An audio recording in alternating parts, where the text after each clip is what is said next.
Hey there, what you just heard was me playing along with my transcription here of Peter Sprague's solo on It Could Happen to You. So this is a solo that I heard. It's from a YouTube video where Peter Sprague is playing with Peter Bernstein. Peter Bernstein. And again, when I heard this solo, I just knew I have to transcribe it.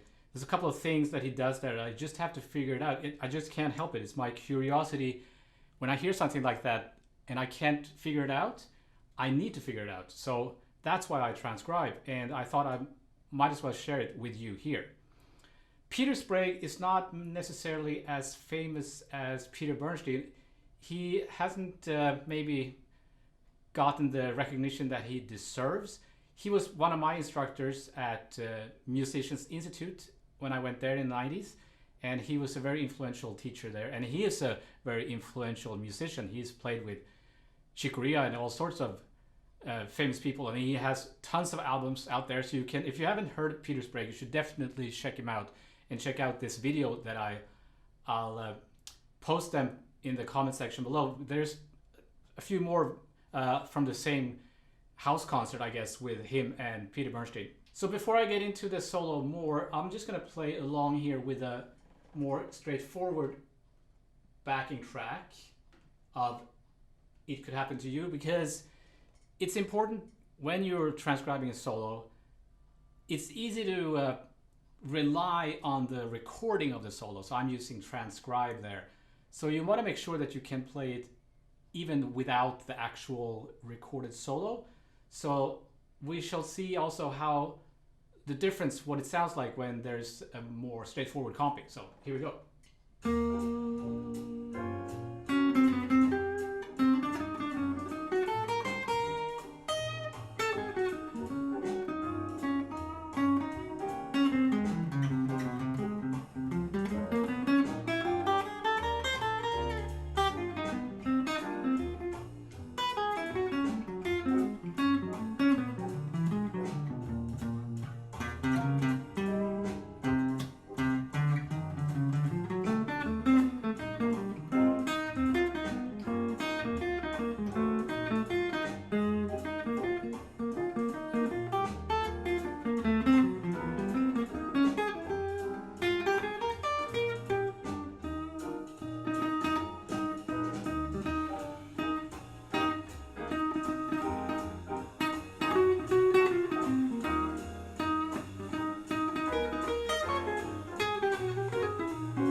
So there it is. There's a lot of stuff you could talk about and you could analyze this solo, and I'll post this solo on my Patreon page, and then you can there's some analysis there, so you can follow along and see for yourself. But I'm not gonna break down the whole solo. I'm just gonna take a few licks that I like, because if you know me and you know my videos, you know what I'm about. I'm about stealing licks from solos that I hear, that I like, and trying to incorporate them into my own playing. So that's exactly what we're gonna do here. I just want to mention a few things that I find interesting in this solo. For example, his use of just using one note.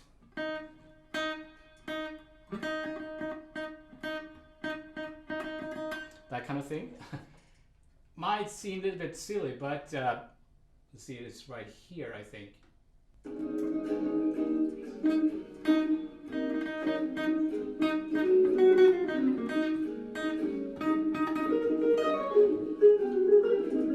Okay, so that might seem like a silly thing, but it's very effective. And if you think about it, it's interesting. You play the same note over a set of changes. The note changes its relationship to the new chord, right? So it's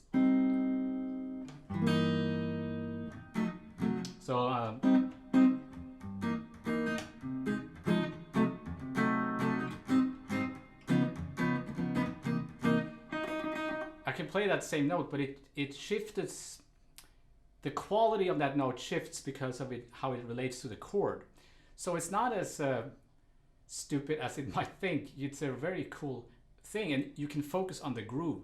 And it's kind of an old school thing. You listen to older players, they do this all the time. It's easy to forget this kind of technique when we get lost in we think that we have to work on all the advanced stuff all the time, symmetrical, diminished, and altered, this and that. So it's easy to forget that you can actually work with just playing one note and make it very hip. Another thing that he does that is interesting is how he uses tension at the end of a form. So the last 4 bars or whatever, he creates a lot of tension, and the best example is bar 61 here. Oh yeah, here.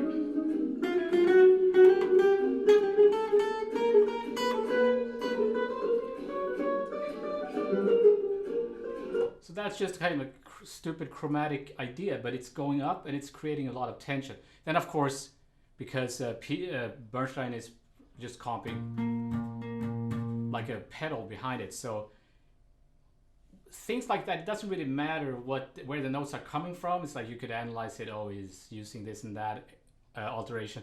It's more the contour and the ideas going up and you building, and then the very last bar he plays an altered and resolves.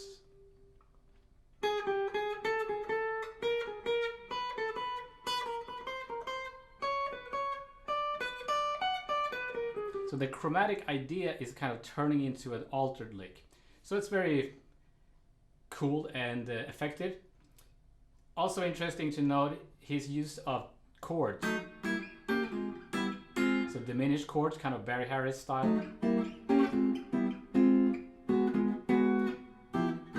Then he plays a G7 over the E flat. So he's treating the chord changes differently. He's coming up with his own. Superimposing his own set of changes on top of the changes that are in the real book, right? So that kind of thing is a little bit more sophisticated. You need to know what you're doing, and the person you're playing with needs to know what's going on as well. Now let's get to the nice licks. The reason I wanted to lift this solo in the first place was this thing.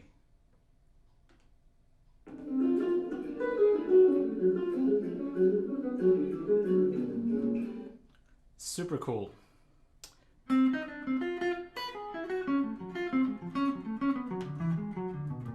So that's a very common chord progression. Let's say we have C minor, F7, F minor, B flat.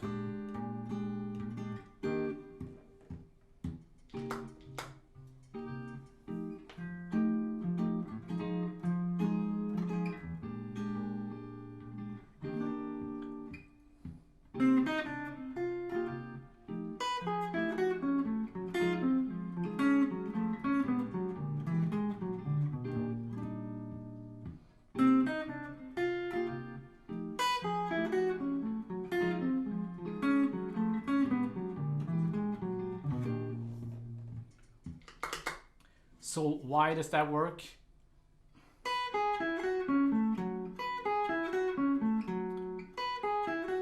That's an F sharp minor arpeggio. So that's a half step above. So it could be that he's thinking maybe F sharp minor, B7, the chromatic 2/5 that I've talked about a lot in my videos. Or maybe it's the technique of sidestepping. I don't know if people call it both, sidestepping. So basically playing something a half step up, half step below or above.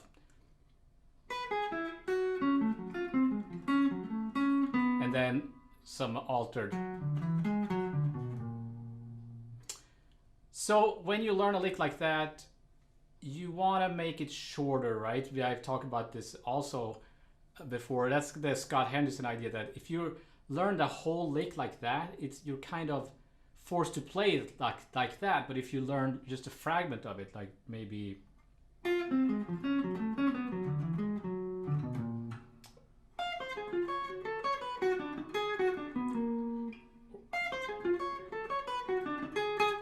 just that.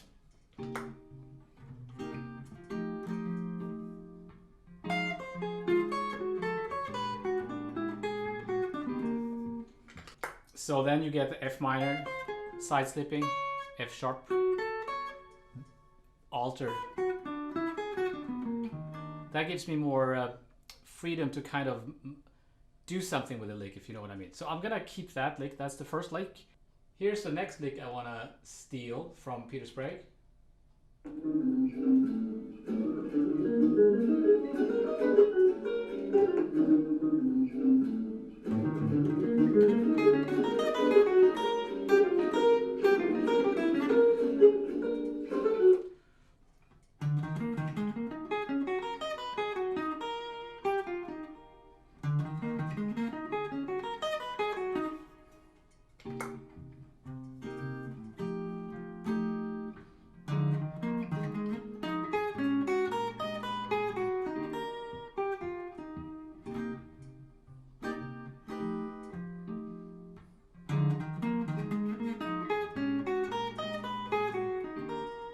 So what's going on here?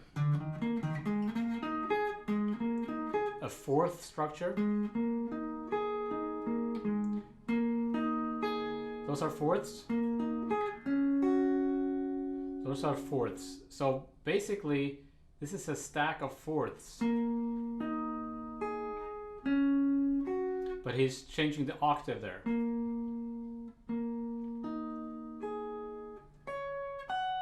If I play those as without splitting the octave,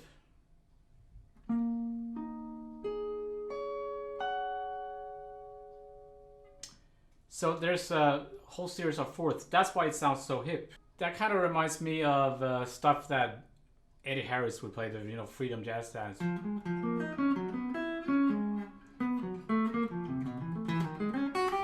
That kind of stuff. You try to incorporate those fourths into your playing, and it's super sophisticated. Very hard to do without it sounding contrived. So this is a perfect example. Then it turns into a triad. That's also a G flat triad, right? Which we could find, I guess, in the altered scale.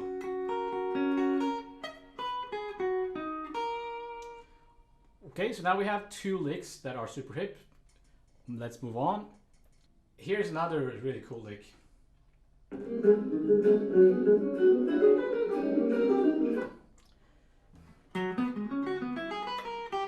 I forgot to mention that too, like he's playing this stuff. That's something that caught my ear when I heard this solo. I thought he was doing something really crazy, advanced, I don't know, symmetrical diminished, triads, superimposed something. It's just major triads going up chromatically. Super simple, right? But it sounds so cool. Then he does this. He does that a lot. So it's kind of like he's playing. Again, a set of changes superimposed over the actual changes. So the listener hears like these chords that he's creating with his lines. That's a very sophisticated thing to do. You have to be really careful when you do that. It takes a lot of skill, I think, to be able to do that and get away with it. But anyway, I digress. The lick I wanted to do lift was this. Again, so why are these notes working? Again, we have these fours.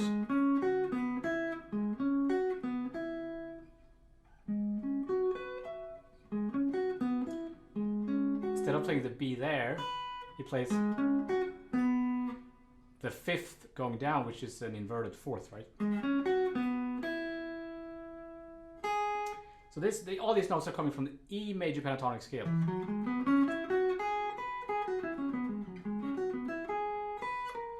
Which is a pentatonic scale that you can find in B flat altered. Within the B flat altered scale, you can find an E major pentatonic scale. Remember, right, like the E is the flat 5, the sub 5 of B flat. So those two chords sounds are very related.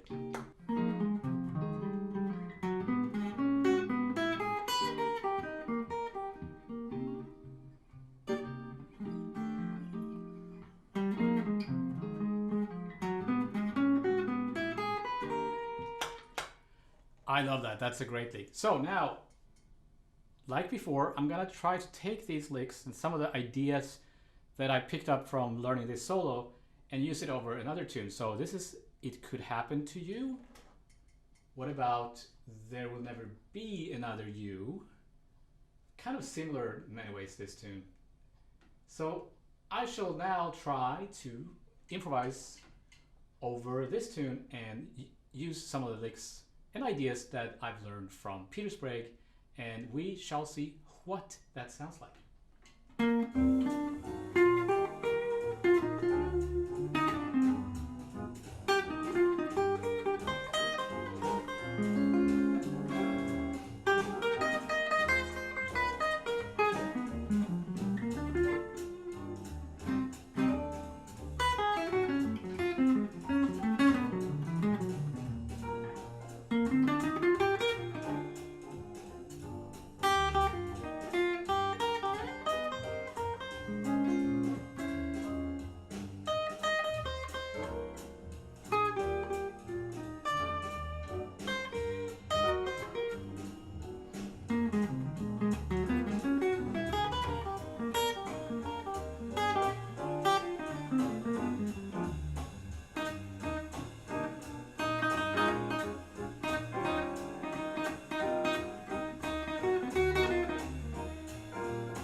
Okay, that was this lesson.